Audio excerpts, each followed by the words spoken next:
Le temps presse. Les Maliens ont soif de sécurité. Les populations n'en peuvent plus d'attendre que se matérialisent les dividendes de la paix et la poursuite par les groupes terroristes de leurs attaques meurtrières en différentes parties du territoire national exige que toutes les ressources, toutes les énergies soient mobilisées pour faire face à la situation. La réussite de cette réunion marquera une étape décisive à cet égard.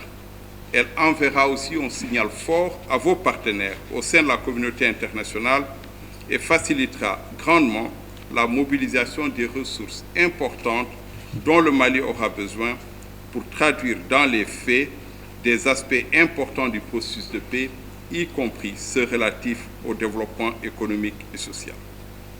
On ne le dira jamais assez, c'est l'unité qui fait la force. Et cette rencontre, j'en suis sûr, apportera une nouvelle illustration de la capacité des Maliens à être à la hauteur des défis qui interpellent leur pays. Je me dois de souligner que la conjoncture est propice, que les vents sont favorables. Ces dernières semaines ont été marquées par des avancées politiques significatives, qu'attestent les mesures prises pour mener à bien les réformes politiques et le processus électoral, y compris la mise en place d'une commission pour rédiger une nouvelle constitution. La transition en cours offre une opportunité unique pour parachever la mise en œuvre de l'accord pour la paix et la réconciliation, laquelle, faut-il le rappeler, participe aussi de l'entreprise en cours de refondation de l'État malien. Tout doit être fait pour conforter cette dynamique. Dans cette entreprise, vous pouvez compter sur la pleine solidarité des Nations Unies, sur la disponibilité de tous les instants de la MINUSMA, la mienne et celle de mes collègues. Conformément au mandat qui nous est donné par le Conseil de sécurité, nous ne ménagerons aucun effort pour aider au succès de cette réunion de concert avec les autres membres de la médiation internationale. La date de la signature de l'accord était beaucoup plus enviable à nos parents sur le terrain qu'aujourd'hui. Je ne peux que saisir l'opportunité ou bien l'occasion qui m'est offerte ce matin pour demander à tous les frères ici dans la salle, qu'ils soient des mouvements ou qu'ils soient du côté du gouvernement, qu'il y a urgence dans tous les pays. Les problèmes jadis situés au nord se retrouvent partout dans les pays aujourd'hui. Donc nous avons besoin que les acteurs du côté de la légalité se donnent la main pour faire face à tous les problèmes du pays.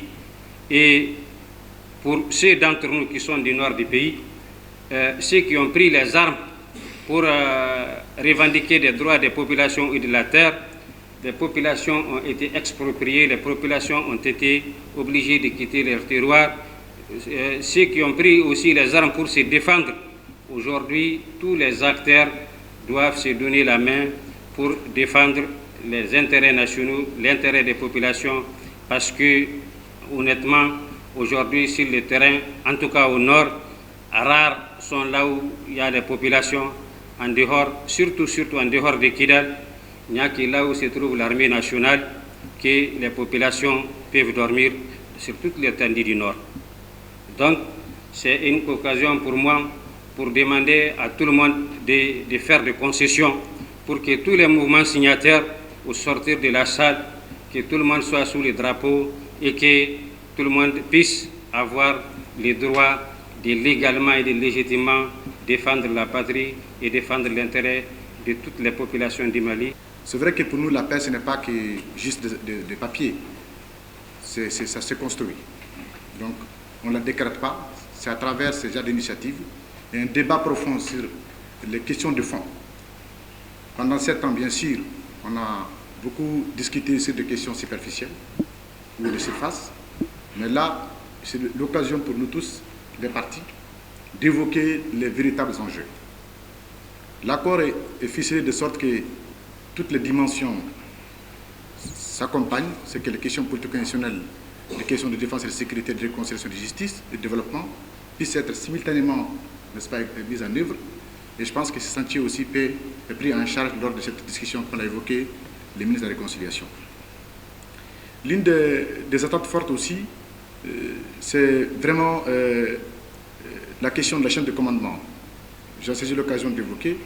La CMA particulièrement tient à ce que cette chaîne soit à l'image de ce que l'on construit pour l'armée de façon continue, bien que les discussions de précision seront faites lors de cet exercice-là.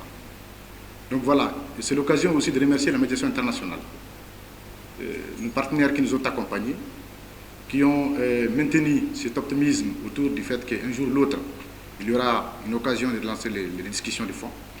Les réformes qui sont annoncées ou les mécanismes qui sont mis en place pour engager de véritables réformes sur la Constitution.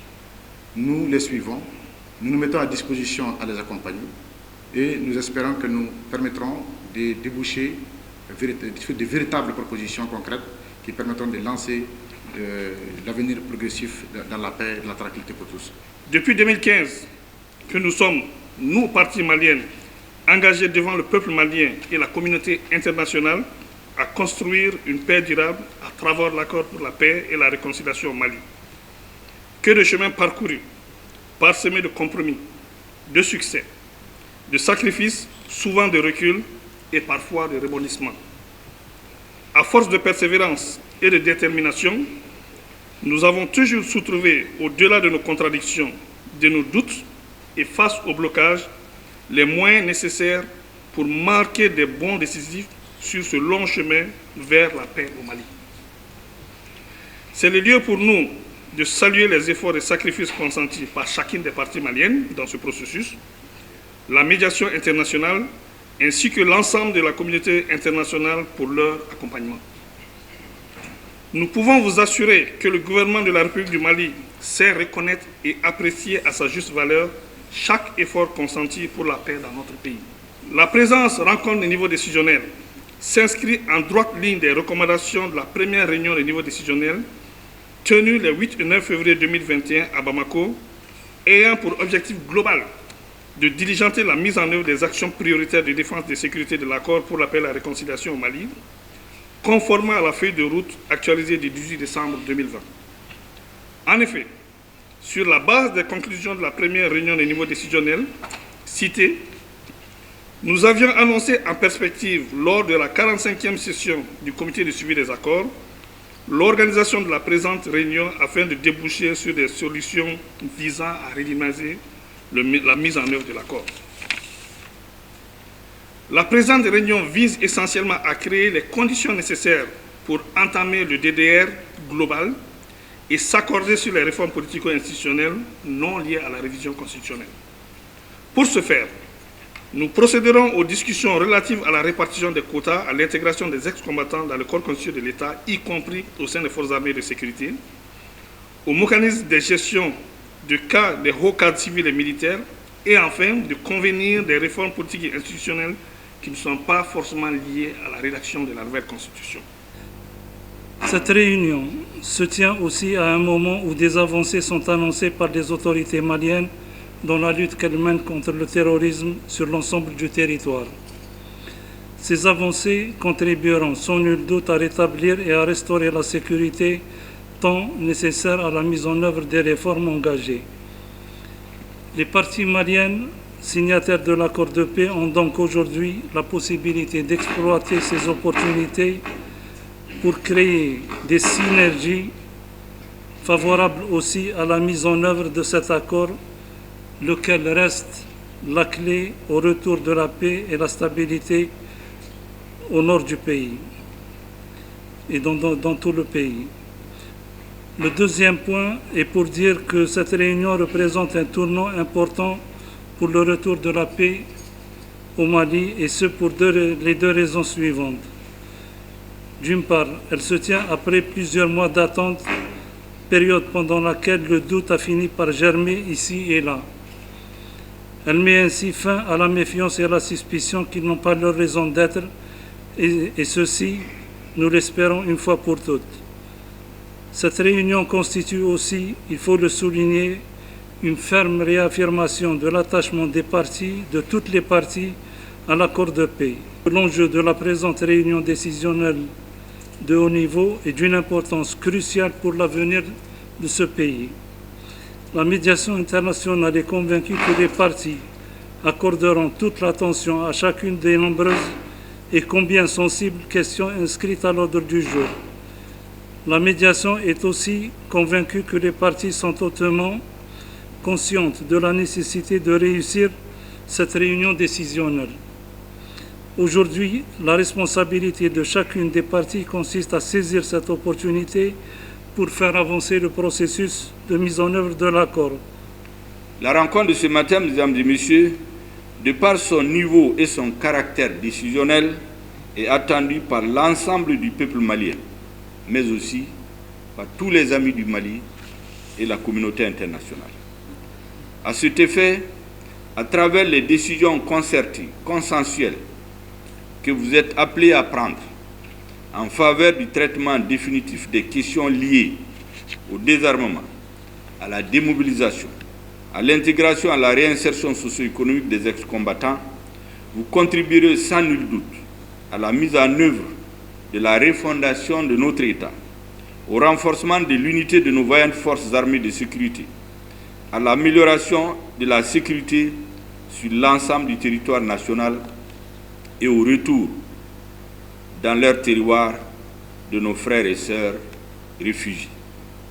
M'adressant plus particulièrement à nos frères et sœurs des mouvements signataires de l'accord et de l'inclusivité, dont je salue encore une fois l'engagement dans le processus aux côtés du gouvernement, je voudrais dire que cette réunion est la vôtre. J'allais dire, elle est la nôtre en tant que parti malien. Elle doit, par de nécessaires compromis et concessions, permettre de dégager la voie pour finaliser le processus DDR intégration qui n'ont que trop duré et qui ont exposé nos ex-combattants, vos ex-combattants, à toute forme de menaces et de tentations, y compris celles liées au renforcement des obscurantistes que nous avons l'obligation de combattre ensemble.